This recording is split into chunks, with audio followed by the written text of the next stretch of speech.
नमस्कार। टीबी एक संक्रामक रोग है। यह माइकोबैक्टीरियम ट्यूबरकुलोसिस जीवाणु के कारण होता है। दुनिया भर में होने वाले मौतों के कारणों में टीबी भी प्रमुख है। टीबी मुख्य रूप से श्वसन तंत्र, फेफड़ों और पाचन तंत्र को प्रभावित करता है, लेकिन कुछ मामलों में यह शरीर के अन्य अंगों में हो सकता है। यह नाखूनों और बालों के अलावा खून के माध्यम से शरीर के किसी अंग तक फैल सकता है। टीबी हड्डियों में भी हो सकता है, तब इसे बोन टीबी या हड्डियों का टीबी कहा जाता है। बोन टीबी को मस्कुलोस्केलेटल टीबी भी कहा जाता है। आज मैं बोन टीबी के होम्योपैथिक दवा के बारे में चर्चा करूंगा कि बोन टीबी में किस होम्योपैथिक दवा का हमें इस्तेमाल करना है। तो सबसे पहली दवा है ड्रोसेरा 30।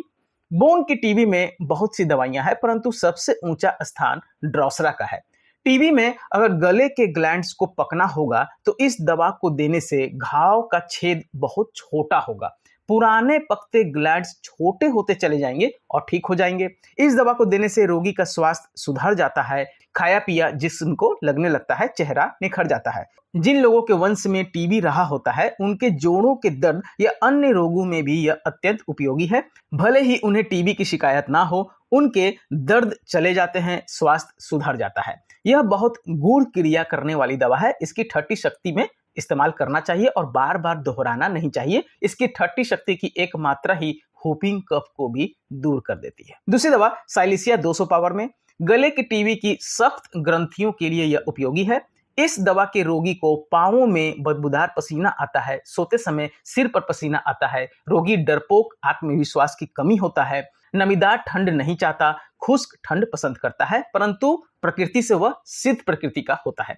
इस प्रकृति के साथ यदि उसे हड्डी का टीबी हो, ग्लैंड्स का टीबी हो, फिस्टुला हो, तो वह इसे ठीक कर देता है। तो ऐसे में साइलिसिया 200 पावर की 2 बूंद हफ्ते में एक बार हमें लेनी है। आगे देखें तो सिम्फाइटम 200 पावर में यह दवा बोन फ्रैक्चर के लिए अमूल्य दवा है। जो जख्म हड्डियों तक फैल जाते हैं, बोन की टीबी में भी ऐसा ही होता है, उन्हें यह दवा ठीक कर देती है। टूटी हड्डी को जोड़ने में यह सहायक है। अगर हाथ या टांग की हड्डी काट देनी पड़े और हड्डी में तकलीफ बनी रहे तो इससे लाभ होता देखा गया है। टूटी हुई हड्डी की चुभन, उसका दर्द रोगी को कष्ट दिया करता है, उसमें सिम्फाइटम 200 पावर की रोजाना 2 बूंद देने से यह कष्ट भी ठीक हो जाता है। आगे देखें तो कैलकेरिया कार्ब 200 पावर में इसका सब ग्रंथियों पर प्रभाव है। गले की ग्रंथियां, पेट की, हर अंग की ग्रंथियों में इसका प्रभाव है। अगर रोगी की इस दवा की प्रकृति हो तो यह दवा ग्रंथियों या हड्डियों की टीबी की बहुमूल्य दवा है।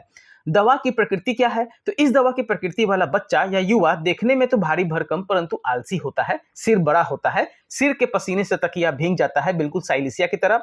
पसीना खासकर रात को आता है। रोगी मोटा थुलथुला होता है, सर्दी बर्दाश्त नहीं कर सकता, जिस्म से खट्टी बू आती है। ऐसे रोगी के पेट की टीबी में, ग्रंथियों तथा हड्डियों की टीबी में यह अमोघ दवा है। हमेशा इसे 2 बूंद हफ्ते में एक बार दे दिया करें अगर ऐसा लक्षण मिलता है तो।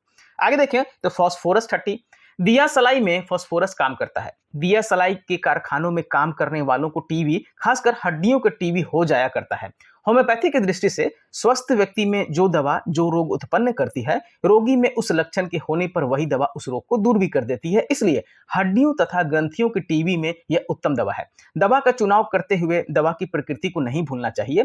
फास्फोरस की प्रकृति का व्यक्ति पतला दुबला होता है, लंबा, जल्दी जल्दी बढ़ता है, नाजुक, रक्तहीन अर्थात एनीमिक होता है, जरा सी रगड़ से खून बहने लगता है, ठंडे पानी का प्यासा, नमक के लिए उतावला, बर्फ चाहने वाला, अकेले रहने से भयभीत हो जाता है, नर्वस, अंधेरे से डरता है, उदासीन, दूसरों से मिलने जुलने की इच्छा नहीं होती। इस प्रकृति के साथ टीबी के बताए गए लक्षण अगर मिले तो यह दवा टीबी में बहुत ज्यादा लाभ करती है। फास्फोरस 30 2 बूंद सुबह शाम बिल्कुल दिया जा सकता है।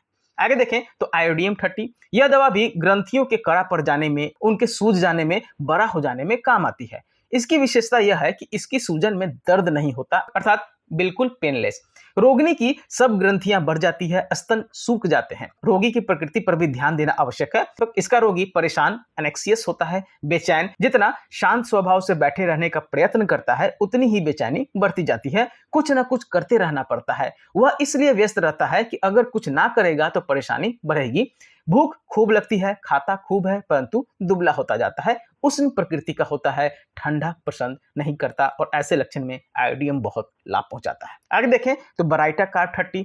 जो बच्चे बौने से होते हैं, शारीरिक विकास ठीक से नहीं होता, देर से विकास हो पाता है, मानसिक विकास में भी अपनी आयु की दृष्टि से पिछड़े होते हैं, हर काम में पीछे रहते हैं, शर्मीले, ठंड से जिनका रोग बढ़ जाता है, पाँव से बदबूदार पसीना साइलिसिया की तरह आता है, हड्डियों में छेद होने से पीड़ा होती है, टांगों या हाथों की लंबी हड्डियों में दर्द हुआ करता है, ग्रंथियां सूज जाती है, कभी कभी उनमें फोड़ा बन जाता है, पस पड़ जाती है, हड्डियों के क्षय रोग के लिए बराइटा कार भी बहुत उत्तम दवा है। आगे देखें तो सल्फर 200 पावर में ग्रंथियों की सूजन तथा हड्डियों के क्षय में, खासकर बचपन में इस रोग से आक्रांत होने पर यह दवा अद्वितीय है। बच्चा सूख कर कांटा हो जाता है, बूढ़ों से शकल हो जाती है, ऐसा लगता है कि ये लिटिल ओल्ड मैन की तरह है। भूख बेहद, जब कुछ खाने को सामने किया जाता है तो बच्चा ललचा कर उसे पकड़ने के लिए ऐसे लपकता है जैसे कि मानो भूख से बहुत ज्यादा व्याकुल हो। ऐसे सूखे झुर्रियों वाले बूढ़े से बालक के लिए यह बहुत हितकर दवा है।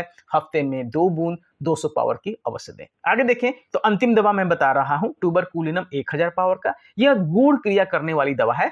जिन रोगियों के वंश में कहीं टीबी हुआ हो और उनमें ग्लैंड्स के टीबी के लक्षण भी हों, जो रोगी एक जगह टिक कर ना बैठ सकें, हर समय यहां वहां जाना चाहें, यात्रा ही करते रहें, थका मांदा शक्तिहीन दुबला होता जाए, शरीर पर मांस न चढ़े, भूख भूख चिल्लाए आइडियम की तरह, बंद कमरे में परेशान हो जाए, खुली ठंडी हवा पसंद करे, नमी मौसम को भी ना चाहे, मीठे चीजों की लालसा, ऐसे प्रकृति के ग्लैंड्स की टीबी में इससे बहुत ज्यादा लाभ हो जाता है। 2 बूंद 15 दिन में एक बार दिया जा सकता है।